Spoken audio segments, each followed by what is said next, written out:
Olá, eu sou a Isaíra, faço parte do Ministério Integre, que é o Ministério de Jovens da IBNU.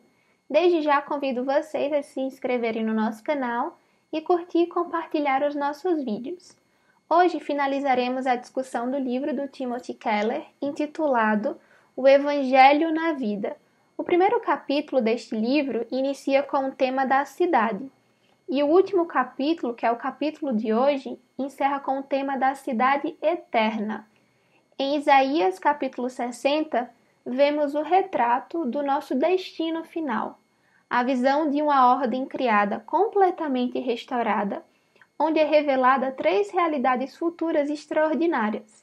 A primeira realidade é a visão de uma cultura renovada. Em Isaías 60:11 diz o seguinte: As suas portas permanecerão abertas, jamais serão fechadas, dia e noite, para que lhe tragam as riquezas das nações, com seus reis e sua comitiva. Aqui, todas as riquezas de todas as nações estão fluindo para a Nova Jerusalém, para a honra e glória do Senhor. Cada rei de cada nação está levando os produtos culturais da sua terra para a cidade eterna. Isso inclui, por exemplo, os cedros do Líbano e os navios de Tarsis. O versículo 13 diz: A glória do Líbano virá a você. Juntos virão o pinheiro, o abeto e o cipreste, para adornarem o lugar do meu santuário. E um pouco antes, no versículo 9, diz o seguinte: À frente vêm os navios de Tarsis, trazendo de longe os seus filhos, com prata e ouro. É surpreendente ver esses cedros do Líbano e os navios de Tarsis se tornando parte da cidade eterna. Pois no capítulo 2 de Isaías, Deus condena os cedros do Líbano e todos os navios mercantes, pois eram construídos com arrogância e orgulho e eram usados militarmente. E por que isso é surpreendente? O que isso significa? Isso significa que até os produtos das nações pagãs, que não foram criados para a glória de Deus, e sim para a glória do homem, ou até mesmo de falsos deuses, estão sendo levados à cidade eterna, à cidade de Deus, porque estão sendo transformados e incorporados no novo céu e na nova terra. Na nova criação, ainda haverá arte, ainda haverá arquitetura, ainda haverá todas essas coisas, porque nós mesmos, fisicamente, no nosso corpo ressurreto, estaremos ali. O nosso trabalho não será meramente destruído, mas será transformado e purificado. Esses primeiros versículos de Isaías 60 descrevem uma visão da Nova Jerusalém em que são incorporadas as realizações culturais de todos os povos e de todas as nações. Diante dessa primeira realidade mostrada, eu me pergunto e pergunto a vocês, quais aspectos de seu trabalho você acha que poderiam ser incorporados a esse reino final? Como isso influencia sua compreensão de seu trabalho? Voltando à compreensão do texto, a segunda realidade mostrada é a visão de Shalom restaurado. O versículo 18 diz o seguinte: Não se ouvirá mais falar de violência em sua terra, nem de ruína e destruição dentro de suas fronteiras. Os seus muros você chamará salvação, e as suas portas louvor. O que é que essas palavras de fato significam? Isso significa especialmente que não haverá mais violência ou guerra entre os relacionamentos humanos. Tudo isso desaparecerá, e não teremos apenas uma cultura renovada, mas uma nova comunidade, famílias reunidas, relacionamentos restaurados, nações, povos, tribos e línguas não estarão mais guerreando. Cada povo levará os seus próprios produtos culturais à cidade eterna, à cidade santa, vivendo em uma só comunidade. A comunidade que sempre desejamos será nossa. Ela fará parte da cidade eterna. Ela fará parte da nossa realidade diária. E diante dessa segunda realidade, eu gostaria de refletir junto com vocês. Se a comunidade descrita aqui é de um Shalom perfeitamente restaurado? Quais são alguns modos tangíveis pelos quais a igreja hoje pode ser uma amostra melhor dessa comunidade? Gostaria de refletir junto com vocês em relação a isso.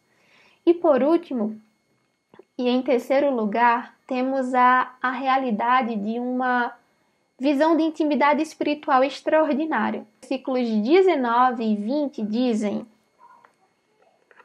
o sol não será mais a sua luz de dia, e você não terá mais o brilho do luar, pois o Senhor será a sua luz para sempre. O seu Deus será a sua glória. O seu sol nunca se porá, e a sua lua nunca desaparecerá, porque o Senhor será a sua luz para sempre, e os seus dias de tristeza terão fim. É isso que João viu no final do livro de Apocalipse. Quando a Nova Jerusalém desce do céu e ele vê a cidade eterna e não vê sol algum, João não vê lua alguma, ele nem mesmo vê qualquer sinal de luz, pois a presença de Deus na cidade é toda a luz necessária, que nos iluminará para sempre. Em Apocalipse 21 e 22, João escreve: então vi novos céus e nova terra. Vi a cidade santa, a nova Jerusalém, que descia dos céus da parte de Deus. Ouvi uma voz forte que vinha do trono e dizia: agora o tabernáculo de Deus está com os homens, com os quais ele viverá. Não haverá mais morte, nem tristeza, nem choro, nem dor, pois a antiga ordem já passou. A cidade santa resplandecia com a glória de Deus, e o seu brilho era como de uma joia muito preciosa, como jaspe, clara como cristal. A cidade não precisa de sol nem de lua para brilharem sobre ela, pois a glória de Deus a ilumina, e o Cordeiro é a sua candeia. Suas portas jamais se fecharão de dia. A glória e a honra das nações lhe serão trazidas. De cada lado do rio estava a árvore da vida. As folhas da árvore servem para a cura das nações. Ao ler todos estes versículos, é impressionante notar que toda a cidade está cheia com a glória de Deus. Essa é a glória da presença imediata de Deus. Nos templos antigos e no tabernáculo, essa glória estava atrás do véu. Estava no Santo dos Santos, estava longe de nós devido à realidade do pecado que nos manchou e nos afastou da presença de Deus. Todavia, na realidade da cidade eterna, tudo isso muda. Agora fomos purificados, agora fomos tornados santos e firmados num relacionamento com Deus por meio da justiça e do sacrifício de Jesus. E por meio destes atos de sacrifício e justiça de Jesus, podemos desfrutar da presença imediata de Deus. E é essa presença de Deus que dá vida, que traz intimidade, que cria alegria em tudo que fazemos. Assim, aqui temos uma visão de um mundo completamente restaurado, onde a nossa alienação de Deus é afastada e temos intimidade com Ele, onde a nossa alienação uns dos outros é afastada e temos uma comunidade, temos uma família, onde a nossa alienação do mundo é afastada e finalmente temos uma cultura e um universo completamente renovados e que glorificam a Deus.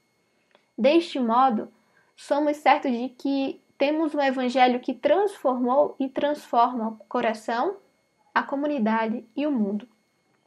Essa é a história da redenção. E nesse exato momento estamos no nosso capítulo particular, no nosso tempo, buscando transformar corações, comunidades e o mundo. Mas estamos aguardando ansiosamente aquele último capítulo, como fala em Romanos 8. Toda a natureza criada geme, como em dores de parto, esperando ansiosamente nossa adoção como filhos, a redenção do nosso corpo.